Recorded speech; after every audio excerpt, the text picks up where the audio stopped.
সামনে যে তোমরা স্টেশনটি দেখতে পাচ্ছ এটা হচ্ছে রায়গঞ্জ রেলওয়ে স্টেশন। সকলে রাধিকাপুর এক্সপ্রেস ধরার জন্য ওয়েট করছিল। ট্রেনের টাইম ছিল 9:45। একটু পরেই ট্রেন আসলো, তখন বাজে 9:50, 5 মিনিট লেটে আসছিল। এই যে তোমরা দেখতেই পাচ্ছ রাধিকাপুর এক্সপ্রেস।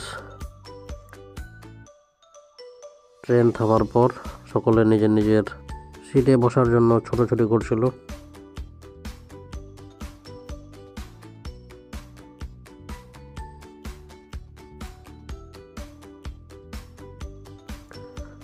ফাইনালি আমিও গিয়ে স্লিপার সিটে গিয়ে বসলাম।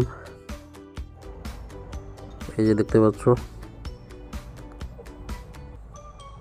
আর এখানে আমি ব্যাগটাকে খুব সুন্দর করে চেন দিয়ে বেঁধে রেখেছিলাম, কারণ দিন হোক আর রাত্রি হোক, আপার হোক, সাইড আপার হোক, লোয়ার হোক, বিভিন্ন জায়গা থেকে ব্যাগ চুরি হয়। কেউ যদি সিঙ্গেল জার্নি করেন তাহলে অবশ্যই এরকম চেন রাখবেন, কারণ যখন আপনি বাথরুমে যাবেন ওই সময়টুকুর মধ্যে চুরি হয়ে যেতে পারে।